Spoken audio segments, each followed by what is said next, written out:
What is good, YouTube? Quinn Wade basketball analysis coming to y'all with a quick video.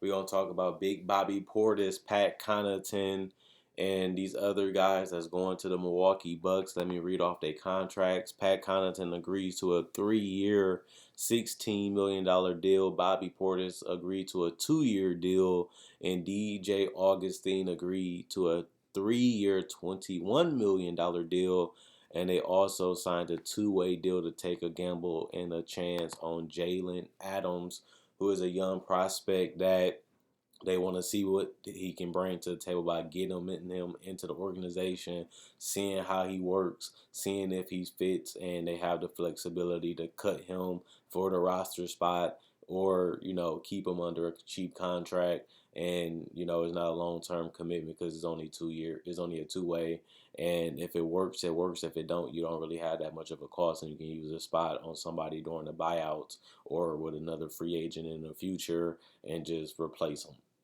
At the end of the day, that's what they're gonna do with Jalen Adams. I like Bobby Portis. I always have. This is a guy that's very aggressive, can knock down threes, can knock down mid range, a decent bully in the paint, a guy that's fearless, and I already knew he was going to get picked up pretty good, pretty quick because he is a solid role player.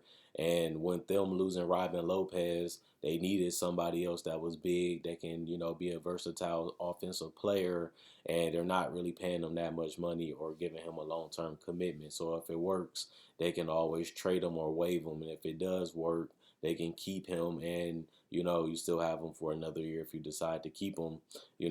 That's not a terrible commitment money wise or longevity, so it gives them flexibility if it works or it don't. And then you look at Pat Connaughton, 3 years, 16 million. You're not really paying him that much. I know 16 million looks like a lot, but you're doing it over 3 years. And Pat Connaughton has been a guy that has fit in this system that can knock down threes from time to time. A guy that is explosive for his size.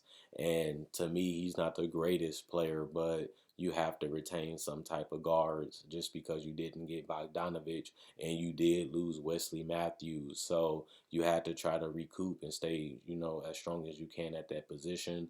Even though I rather have Bogdanovich than all three of these guys, it's unfortunate that they wasn't able to get him at the end of the day, and then they had to move forward with their business. And I feel like I'd rather have Bobby Portis than Robin Lopez, and I'd rather have Bobby Portis than Ersan Ilyasova. And I feel like that's the decision that they ultimately chose to make. And now they have to lay in that bed and live with the results. So it's not going to be a guarantee fit, but that's up to Mike Budenholzer to figure out the lineups and figure out how to use these three guys in the system, in the scheme that he already has in place.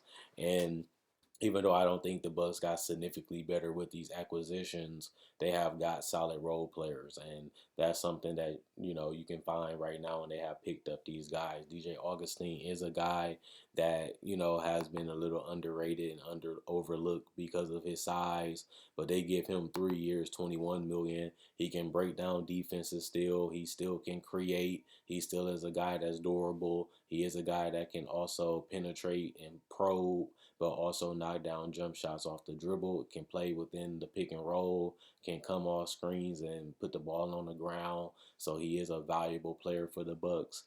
They did pay him 21 million, but like I said, don't look at the 21. You gotta look at it that it's a 3-year deal. So you're paying him a couple million a year for the next 3 years. And yes, I know he's older.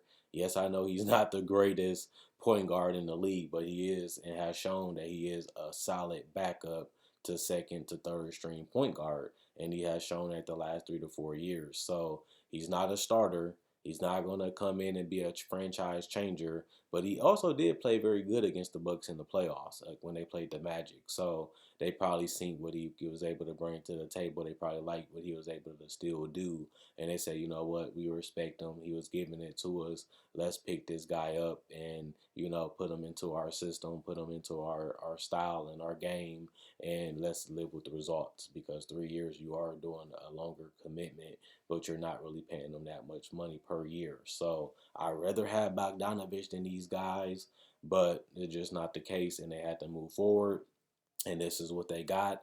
Now we're gonna have to see, will it be enough, as Giannis is still not committed to that super max just yet, And this team, to me, still might not be the best team in the NBA when it comes to winning a title, but they still are one of the biggest threats to winning it. And I don't really feel like these moves made them significantly better, but it also did not make them worse. But they did fill a lot of positions and they did fill a lot of needs. So I give them credit for doing that. But I still want to see what they do with that guard spot because it's still a hole, in my personal opinion. Um, Honestly, defensively and offensively, and I don't feel like none of these guys fill that role right now. So check out my website, analysisplayground.com. Link will be in the description, comment section below. Check out my Facebook page, also analysisplayground.com. Like on Facebook to show support. Thanks for everybody that likes on Facebook. Thanks for everybody that continues to check it out. But also, I do have breakdowns of players, legends, rookies, summer league coverage, free agency coverage, trade deadline coverage, playoff predictions, top 10 list, season previews. I do all those things on my channel. And thanks for the people that continue to support that. And thanks for the people that's going to support it. You can also check out my older videos if you like this one. Subscribe, liking, and sharing allows the channel to reach more people, and that allows me to get more subscribers. So I appreciate the people that continues to like and share. Not only that, you can buy merchandise on my Spreadshirt. That will also be in the comment section and description, but you can also buy it on my Facebook page. You can change the color of the shirt, change the color of the logo, pick what logo you want, and put it on the shirt how you want it. Message me and I can get it shipped out to you. Other than that, I'll be back with more news of free agency.